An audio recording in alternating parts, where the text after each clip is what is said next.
So for these same folks who say that it cannot be done, they need to get out of the way and let those of us who can do it get it done. Hello.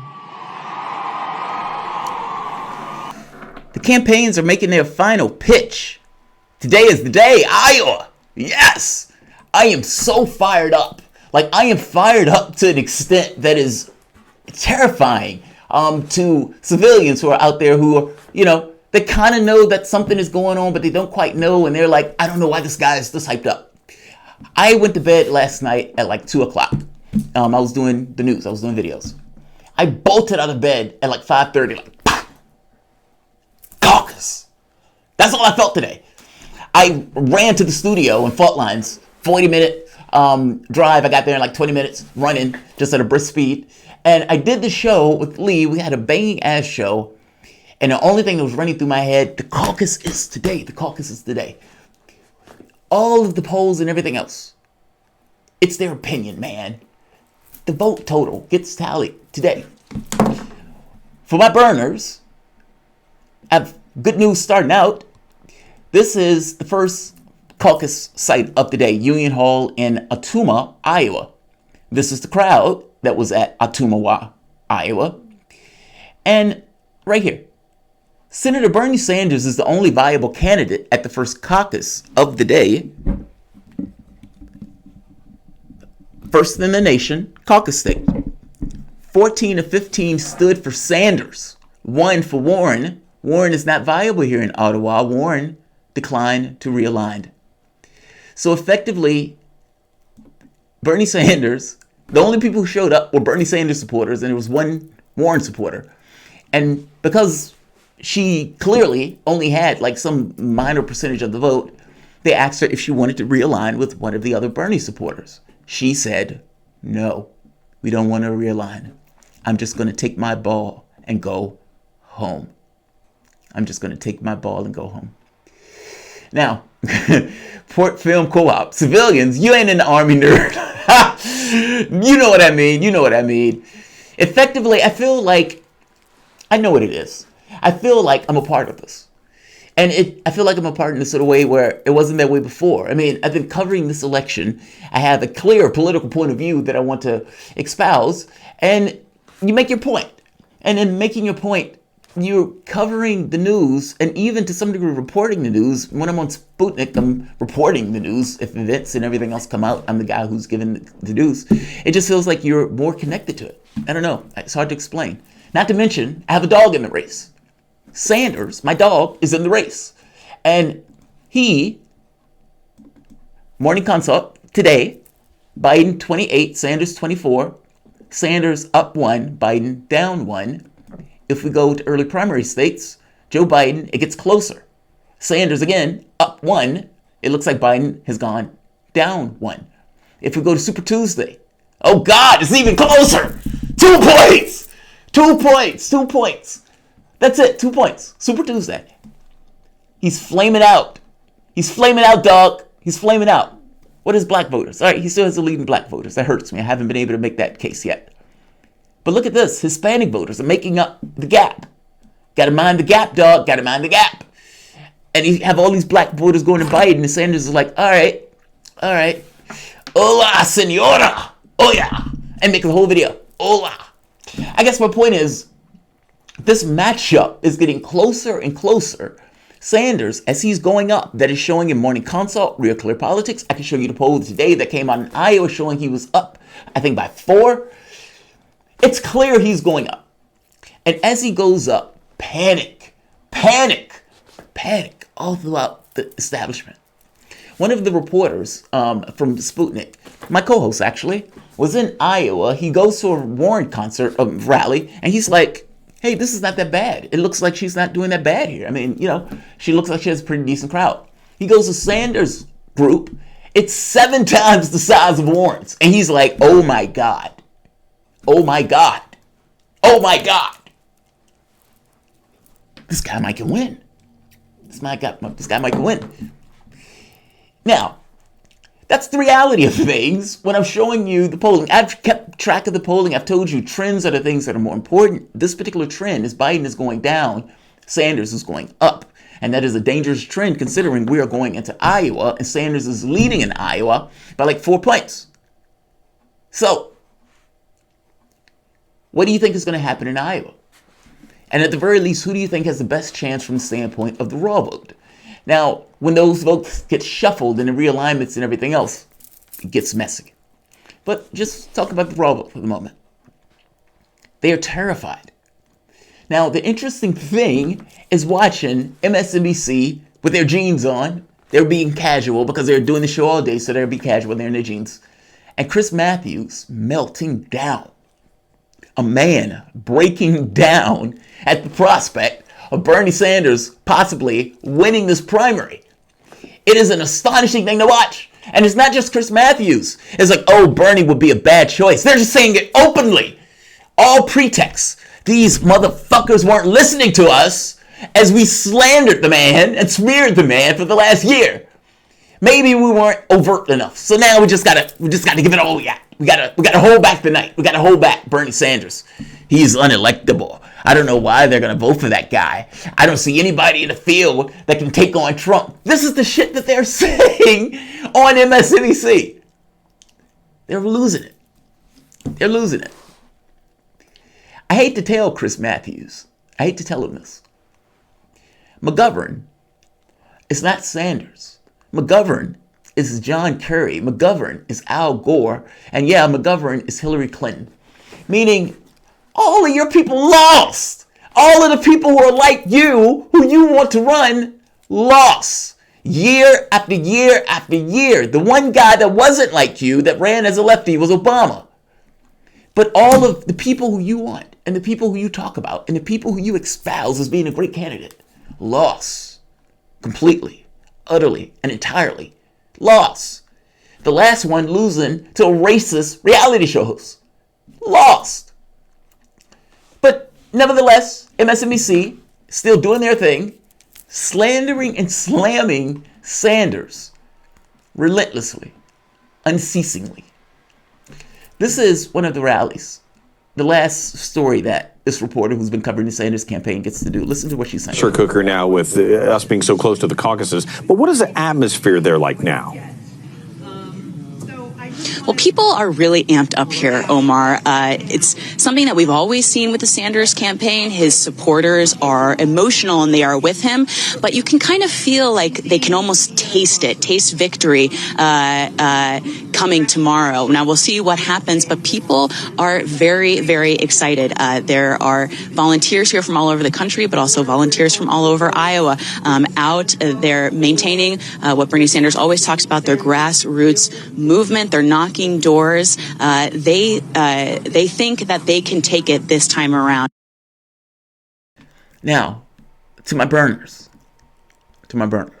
question: do you feel the same way? Now, I'm asking that question for a very specific reason. When I make the point that when I was at the Sanders rally that time in Philadelphia, Temple University, it felt like all of us was on the same page. It just did. It felt like a religious experience. All of these people are flipping the fuck out. Not because somebody is on stage playing a guitar or, taking their clothes off or screaming at the height of their lungs, but because the guy's on stage saying, we're going to give everybody health care. And they're like, yes! It's a fucking amazing thing. The feeling is amazing. When she's saying, look, all these people, for some reason, feel like they're going to take it tomorrow. They feel confident about this. And I think, yeah, I feel the same way.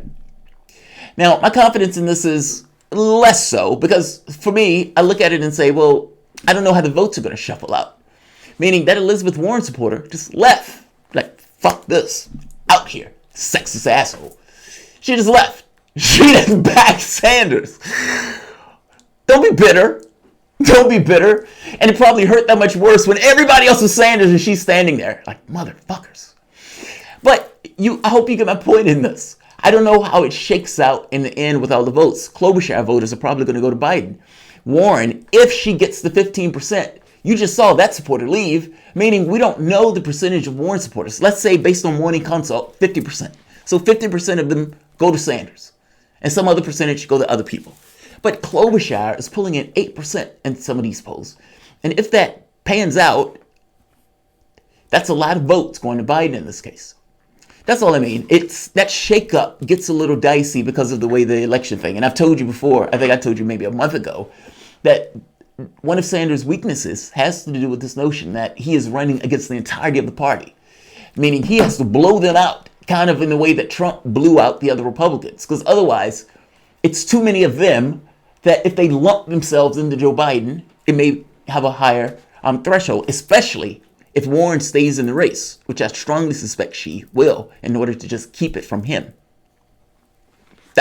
Look, my theory of the case is that Warren is in this race, yeah, maybe for herself, but also in order to stop Sanders, to weaken him enough with that particular style of campaigning to allow somebody else to exceed the primary. And she's served that function well, and I suspect she serves that function here. If she gets her 15%, that means none of those people have the opportunity to go to Sanders, which also means that Biden, Klobuchar, and all of these other groups lumps into one person. So the in total vote is the vote I'm more suspicious of. The raw vote, I think he's going to take it. Their confidence needs to be a little bit less. They need to deaden their expectations on this. A little bit. I'm excited about it, but like I said, that final vote is a shuffled vote. And unless Sanders blows this out the water, meaning like that 15-1 or whatever, if he blows that shit out of the water, then it doesn't matter. Meaning, if he's so far ahead that the other people can't necessarily catch him even when being lumped into Joe Biden, then he takes it outright. If Yang voters, if Tulsi's voters, if they say, all right, we'll realign, we'll go to Sanders. Well, that's nice, but Tulsi's polling at like 2% in Iowa. Yang, I think, was polling at like 6%. Klobuchar was like 8%. So it's like the people who Sanders would get support from are probably going to stay in the race. Meaning if Biden ever flames out, if Warren ever flames out, the majority of those people go to Sanders, but Biden isn't going anywhere and Warren isn't going anywhere. Hence my concern. They're freaked out on MSNBC. This was a long intro, having a little bit of fun, hamming it up. But let's watch this Chris Matthews meltdown. Welcome to the Soapbox.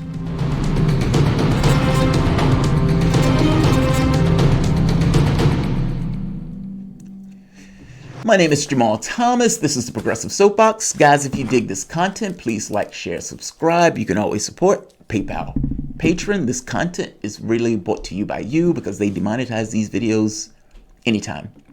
Let's take a little bit of watch at some MSNBC melted down. You know, one of the greatest meltdowns ever. History of meltdowns. The Young Turks on the night Donald Trump gets elected. They fell apart. It was an astonishing thing. Anna gets up, leaves, and walks out the door. And then she comes back, sits in the chair, and just starts slamming women who voted for Trump. Like, it was a horrible meltdown. Uyghur, he was like, all right, man, it's getting close, man. It's getting close. Because at that point, it was pretty goddamn clear that Trump was going to win. They were losing it. They melted down. And they burned their network to the ground, screaming, go vote for Hillary. Yes, the Progressive Network. That's what this reminds me of. They are terrified that Sanders is going to take the party. Terrified. And that should tell you a few things. A, they don't think Biden can carry the load. They've seen the polls, they've seen the surging, they've seen Biden flaming out, they've seen Biden answering questions in weird, awkward, hostile ways that it's not necessarily something you want to, do in a campaign, like, let's say, this. That company wanted access to. Come on. Except they say it sets a bad image. Well, do you agree that it sets a bad image? And my son said that. Do you think it was?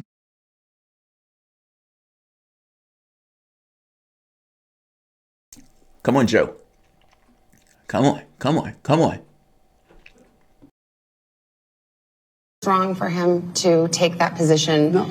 knowing that it was really because that company wanted access to you? Well, that's not true. You're saying things you do not know what you're talking about. No one said that. Who said that?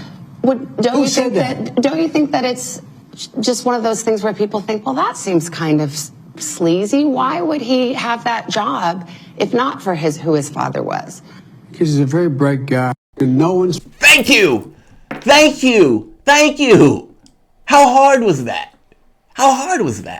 What do I mean by that? How hard was that? And it almost, I wonder, is it one of those things that they think Joe Biden can't beat Bernie Sanders, and so we need to hit Joe Biden now and get some Bloomberg action in? Or is it just impeachment that the Republicans keeps bringing this up? I said there is no way they can bury this if you're going to go impeach Trump, which means the Democrats are going to eat through Joe Biden in order to get Trump. I said that months ago. Here we are. Is it a situation where they're like, all right, we're going to give it to Bloomberg, meaning we need to take Biden out? Because if Biden does well, then you create a situation where Bloomberg is eating into Biden's numbers, or Biden is eating into Bloomberg's numbers, which allows Sanders to take some more states. So whatever's going on with Biden needs to be resolved within 4 election cycles, because that's essentially when Bloomberg gets into the race. If both of them are in, they're just going to weaken each other. It's weird, strange. But the media has started to ask about Hunter Biden. And she asked the most basic question in the world that any random person, throw a rock out your window, random person that it hits. Rational actor, rational man, rational woman. Hunter Biden was taking $50,000 to $80,000 a month, and he was coming back to the U.S., messing around with strip clubs and apparently doing cocaine or crack. And he was working for a Ukrainian company, Burisma, that was known for blatant, outright corruption. He has no experience in the Ukraine. He had no experience in oil and gas. And he had just been drummed out of the military. Now, why do you think he was hired? And then you say, and one more thing. His dad was vice president of the United States, overseeing activities within the context of the Ukraine, almost like a viceroy of the Ukraine. So powerful, in fact, that he could get a prosecutor fired that just so happened was going to be investigating that company.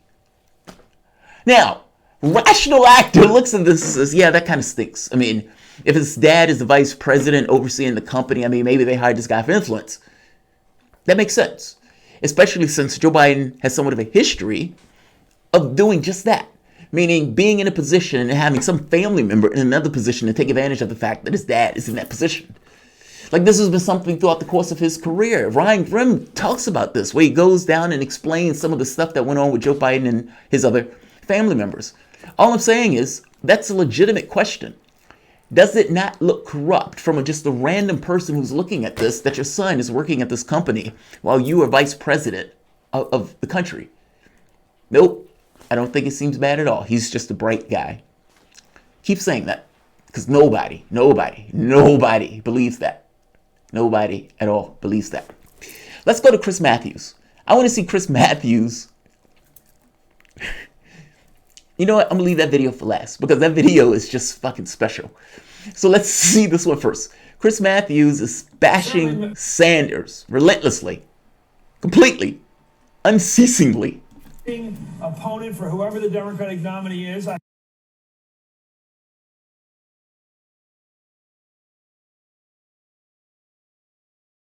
hate it when Twitter does that. Come on, Chris. Come on. I think if it's Bernie, look out for the Democrats, because I think he's certainly, to me, reminiscent of the 1972 campaign where George McGovern, a man of the left, got nominated with a lot of excitement, gave a speech at 2:48 in the morning, got blown away 49 states. It's not probably going to be that bad, because the country is truly divided about 50-50. But it's not going to be good if it's Bernie. So I think we're going to see him as a... It's not going to be good if it's Bernie. He's like McGovern. Now, play benefit of the doubt for the moment.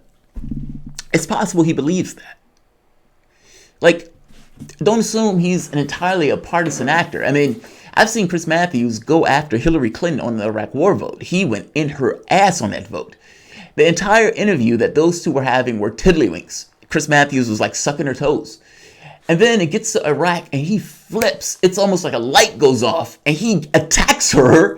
Hillary Clinton looked like she was shocked and she like, what the fuck just happened? You're going 5 miles an hour, then the guy kicks and gives her 80. And then he goes back to normal Chris Matthews. It is very possible that Chris Matthews believes this, that he thinks, I was around during McGovern. Think about yourself for the moment. And think about the things you grew up with. Let's say 10 years ago, 15 years ago. did you abandon those things? And have you abandoned all of those thoughts and beliefs? And the things that you grew up believing, to some degree, if nothing impugned that, then you may continue to believe that. For the longest time, the Democratic Party has had thoroughweight Democrats in control, in power. So if McGovern takes an L, they haven't seen anything else. Meaning, in Chris Matthews' mind, this is the way you do politics.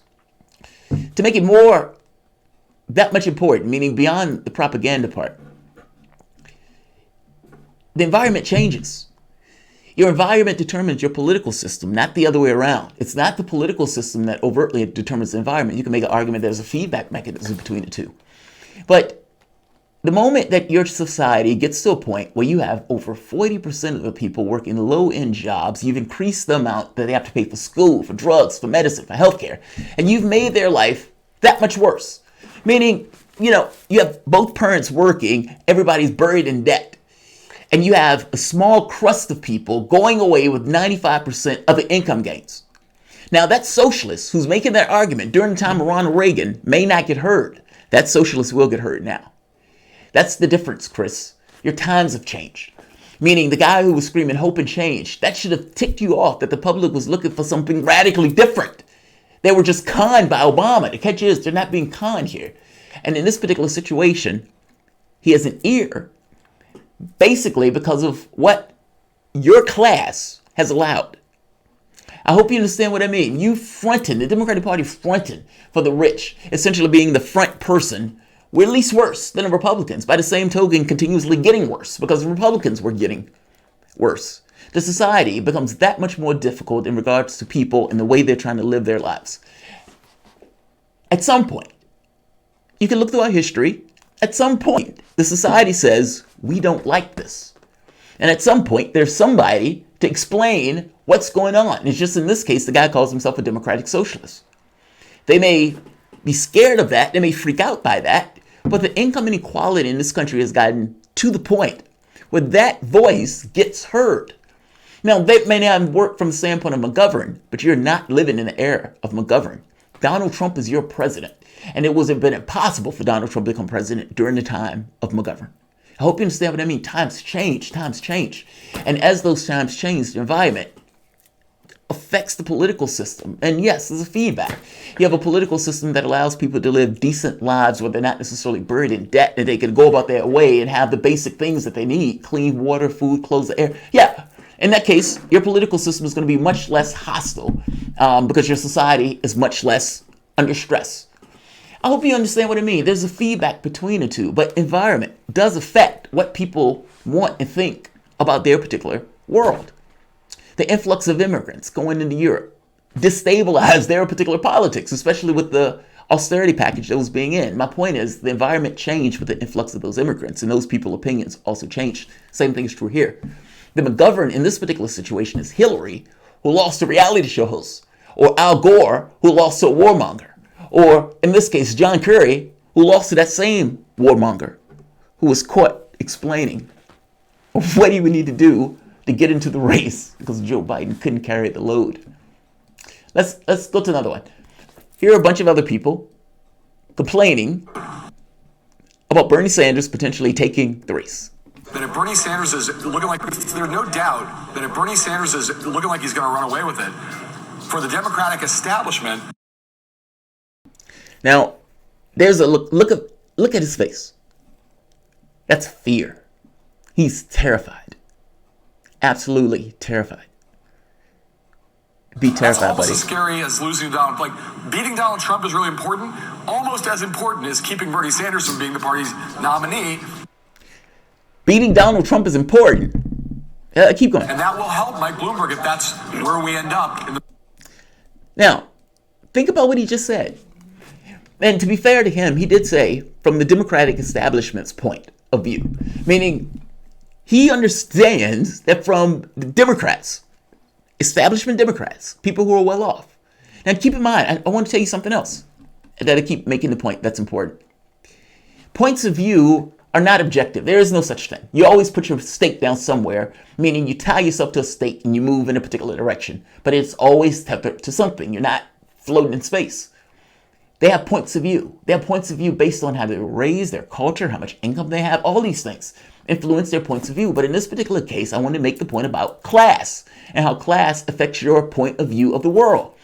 If you have a situation where your healthcare needs are met, your education needs are met, you have a ton of money in the bank, millions of dollars in the bank, you are not burdened with debt in this particular way, you know you're going to get your next meal, you know your kids, your grandkids, all these people are going to be straight. Well, maybe you don't care that much about healthcare. Maybe you don't even care that much about Social Security. Maybe the thing you care about, I want my taxes lowered. And this other stuff don't bother me as much. You might not even be that much of a prick. You might just say, yeah, I don't deal with Sanders because, he's going too far. Because for you and your ends, you're looking at your own material situation. And this is not necessarily within your context of bugging you and digging in you in the way it is for all of these other millions across the United States. All of these people are rich. Many times over. You don't think that influences their point of view, what they think is important to talk about, how they view candidates, what they think about X or what they think about Y? It does. And oftentimes the reason that people hate mainstream media is because they're so detached from what real people and their concerns.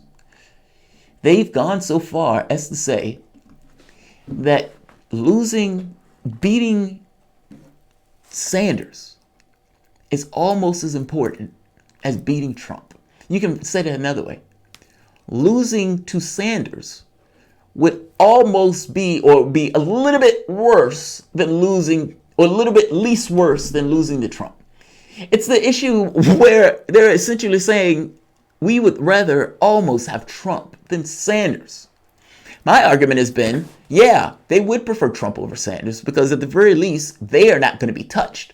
The established order of the Democratic Party are all rich. They all have class interests, not just class interests, the way they run their politics, meaning accepting money, being incrementalist. They're fighting for a particular class, not just them, but also the people who are paying them.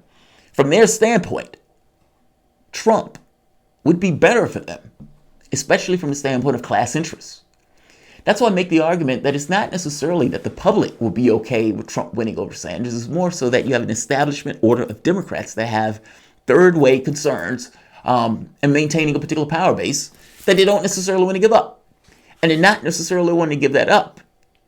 If Sanders loses, you could turn around and say, we told you went too far to the left. It's the same thing that happened to Corbyn in this case. But they know, what I know, that he could win. And him winning is the end of them. He knows that. All of them know that. Listen to the last one, Chris Matthews. Now, Matthews comes to a certain resignation about it all. Like, it's been digging into him, and he's been like mulling this around, and it's like, it hurts. But listen to his conclusion in all of this. I love this. What are my thoughts? I'm not happy. I'm not happy with this field. I think they got to find a candidate for president that can beat Trump. And you don't think anybody in this field I'm can looking. beat Trump? I'm still looking. Still looking. What's the problem? Obvious problems. They're all problems. Bernie Sanders is not going to be president of the United States. Okay? I went back to the 72 race. I was a young volunteer for the DNC. I was working for a senator from Utah at the time. I've got to tell you, it feels a lot like it. A lot of giddiness, a lot of excitement, a thrill about this guy. You're saying a lot like McGovern? Well, exactly, because he was very exciting. See, right there. That's what I mean. It's possible that he's being honest here. Like, he's not being what we would consider to be a political actor pushing a certain political point of view. Chris Matthews, I think, is legitimately terrified. I think he's terrified. He's like, oh my God, it's happening again. It's happening again. I think this is one of those things where it's like, he's stuck in his context. He's stuck in his context. Times change, dude. They just do. Nothing lasts in perpetuity forever, especially when you're talking about the economic situation of the country then versus the economic situation of the country now. And I hate, whether he knows this or not, the argument that socialists make gain power in those situations because it sounds like they're right. When they make the point of we need to do something about healthcare, you've had Obamacare, you've had Trump care, meaning this kind of attempt at Trump care. You've had nothing at one point, essentially leaving the burden of healthcare on everybody else. And Sanders makes the point of, you've tried all of that. Why not just make healthcare about healthcare? and just do what the European countries do and just pay for it with a payroll tax. How about that? Everybody's covered. Yes, the rich will pay more in this case. The individuals who have to pay for their health care shouldn't be stuck with a regressive tax. There's some people who did magnificently well in this country. Yeah, they're going to pay more. Now, the public looks at that and says, he's being honest. He's not having the ball. I don't think you realize how important that is. I remember, I think there was a few years ago, I was having a conversation with somebody, and I made the point to him that if Democrats ever going to get anywhere, they got to be honest about what they want. Meaning, if you actually want health care, then you need to say, yes, I want to pass this particular health care plan. Now, I was saying this because my thought was always, they're always hiding the ball. They don't necessarily tell people what they're actually trying to accomplish. And then I realized, oh, they're not really trying to accomplish those things. They're not hiding the ball. They just don't want those things. Sanders comes out and says, yes, this is what I want. I'm not hiding the ball on it. This is how much it costs. We're going to get this to work. We're going to come together. We're going to make this work. And people say he's being honest. He's not hiding the ball. Even when they don't agree with him, they may say, he's being honest with me. They may even say, there's no way he's going to get Medicare for all, but he is going to fight for something. He may get a public option. So, okay, I'm okay with that. Like, how people process this stuff is very different than how Matthews is processing this stuff. Yes, there's a lot of excitement around him. He's blowing out stadiums. Donald Trump is also blowing out stadiums. And I will wager that Chris Matthews, who said Donald Trump could never be elected, Donald Trump, Chris Matthews, is your president of the United States. He excited the party completely, blew away a really good candidate like Muskie, a really good guy. He blew him right out of the water because he had some issues. Now, analytically, I think a couple things have happened. One is Warren was riding high. I thought she was going to sweep through everything. I should first too easily and just keep going. She was the one candidate I thought could do that. What happened? She got a lot of scrutiny. A lot. You don't want a lot of scrutiny, and she got a lot of it. Does this stuff add up? The Medicare for all, the free college, all that stuff got killed. And guess who's going to get it now? Bernie's going to get it now. Bernie's going to ride high, and he's finally going to get scrutiny about his whole life, his ideology, his whole life, who did he root for all his life? Who is this guy ideologically? It's not just the nice, good stuff like health care. Why does he say the stuff he does about Maduro and people like that? Why does he say Denmark one week and then somebody else? I mean, people got to figure out who the guy is. Yeah. I think I know because people got to figure out who the guy is? What are you talking about? You can read his book. B, you can talk to him. He answers any question that you give him. C, you heard him say Maduro. What he said about Maduro basically is we should not be invading Venezuela. We shouldn't be toppling Venezuela. It is not the United States' right, responsibility, or anything else to knock down the government of any country, let alone a South American country. There's a certain racism associated with that. And it's one of those things where it doesn't matter if the president is black or white. It's a notion of Americanism, and that we, as Americans, get the right, because we are somehow better. Our blood is, more red or something. To impose our will on other nations and other societies. And you ask the question, well, why? Well, you come to the answer, it's the law of the jungle. Ultimately, if you have, let's say, nukes, if you have $1 trillion military budget and certain alliances with patsy nations that follow your lead on this stuff, well, you can force a particular narrative. You can find these patsy organizations like the OAS to back you up on that particular narrative. People like Chris Matthews, who's never read a book in his life about anything nefarious going on from the standpoint of the way governments act and the way that they put out information or try to topple governments. Fuck, you could have read the New York Times. They went full bore into the notion of what was taking place in South America. Matthews apparently doesn't know that. He doesn't know that. So the point being made of, yeah, we shouldn't be toppling Maduro, Chris Matthews sees that as, whoa, I can't believe this guy said that about Maduro. Yes, Chris, we shouldn't be invading and knocking over other countries. I don't know why that's mind-blowing to you. I've dealt with these guys most of my adult life. They're usually the guys at the card tables at an anti-war rally. There'll be there some old guy with some old literature from this socialist party to that, trying to sell it, trying to latch on to the anti-war movement. There's always guys like that. And they're usually, as Howard Fine once said, non-negotiable demands, yelling up at the administration building during the anti-war movement. I know them, but I think the country's going to get to know them. I think we got a problem. We'll see. But, nobody's going to say it tonight. They're all going to be cheering. Good old Bernie. I think he's going to win big tonight. Real big. Real. What am I? I love how it's settling in him. Oh, I love this. I love this. God, I love this. It's fucking beautiful. It's settling in him. It's like, it's moving through him. And it's like, oh God, he can feel it just like a hot burn going through his body. And finally, after spewing just vitriolic nonsense, he comes to the conclusion, I think he's going to win big tonight. I think he's going to win big tonight too, Chris. And by the way, it's not just you, Chris. All of his supporters think he's going to win big tonight. They think he's going to blow it out. I don't know if he's going to blow it out. Again, you have the second round vote thing. I do think he's going to do extremely well in the raw vote. Hopefully he does blow it out. I hope Chris Matthews is right, that he blows the shit out. But Chris Matthews saying, I know guys like that. I know guys like that. Sanders never had to latch on to the anti-war movement. I mean, the thing about Maduro saying we shouldn't be toppling governments, or the other thing in Bolivia being a coup, or we shouldn't be assassinating people across the world in some other country. Those things are just rational actors.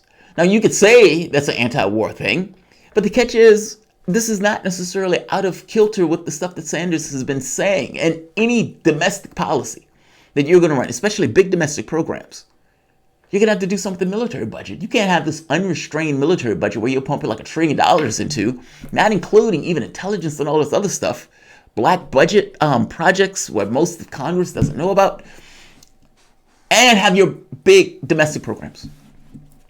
Meaning the anti-war thing almost comes out of just directly from the domestic policy that you need to enforce. Even Gabbard made that point. She was talking about foreign policy. Well, look, you can't have any of those programs if you're going to have a military budget like that.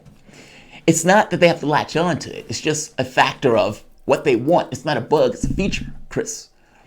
Also, yeah, it's not a bug. It's a feature. Chris Matthews, look, like I said, I honestly think he's terrified. And I think he's terrified because he grew up during the time of McGovern and everything else. But again, times have changed. Trump is your president. The public is looking for something significantly different than those other cretins that they've had before. You've had a disruptive technology of the internet that allows people to get information from alternative sources than people like you. I hope you understand what I mean. This is not your typical election season. Something is different. Something is fundamentally broken that is freaking people out. You have to deal with that. And my argument is those are economic concerns. People have to live. What is it like when you can't afford food? Like, I'm trying to get this point across that your environment affects your political system, especially in the people who rise up to deal with the concerns and the needs of the public. And when those concerns are not dealt with, you have trouble in your particular society. Donald Trump is your president. That was not an act of God. Those were acts of policy that have put people in dire straits to the point where they throw themselves at a reality show host to get away from the candidate who you were sucking their toes when they were asking questions of that candidate. Just saying. I have to be honest, though. It warms my heart that Chris Matthews is freaked out like that. It warms my heart. And by the way, Chris Matthews' wife was very close to Hillary Clinton. That wife ran a campaign against Jamie Raskin, a lefty. Jamie Raskin beat her ass. Put her ass. She lost. She lost to the lefty. So if Chris is salty against Bernie Sanders, maybe that's where that's coming from. Maybe that's where that's coming from. Yeah, a little bit of the McGovern stuff, but I think he's a bit salty on that stuff. I'm excited, nervous, and cautiously optimistic. BS20. Rob R., you and I both. You and I both.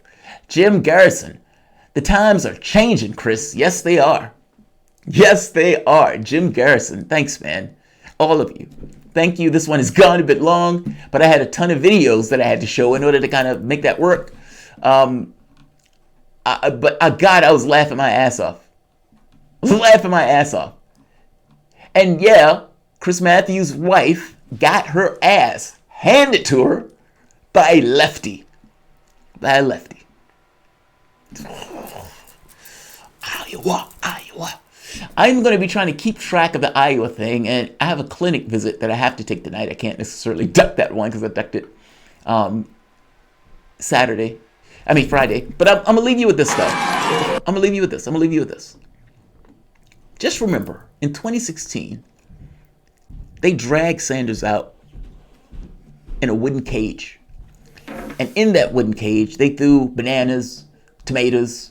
They threw things at him, onions, garlic, all the stuff as he was being dragged along, kind of like Romans used to drag their kings once they were conquered, naked, cold, and just broken. And they propped him up to make this speech right here.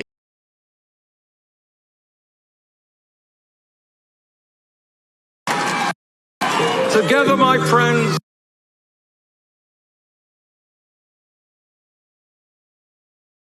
we have begun a political revolution to transform America, and that revolution, our revolution, continues.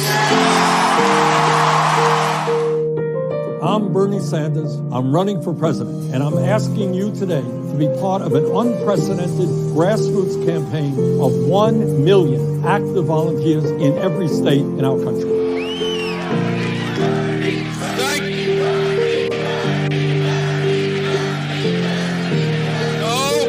No, it is not Bernie, it is you. It's us together. We will have Medicare for all with these hands. We will secure for ourselves and future generations a better life with these hands. And they're starting to think, could this really happen? Could there really be a political movement in America which brings together blacks and whites and Latinos and Asian Americans and Native Americans, gay and straight, to stand up as working class people fighting for change? Are you willing to fight for that person who you don't even know as much as you're willing to fight for yourself?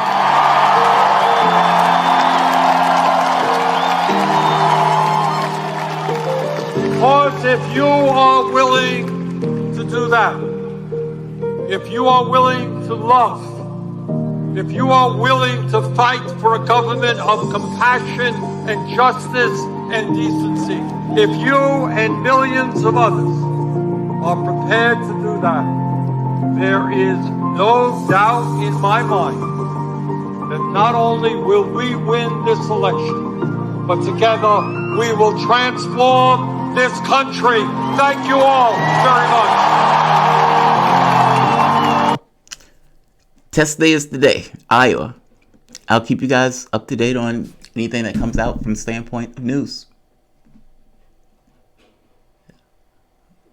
Yeah, good luck. Like, share, subscribe.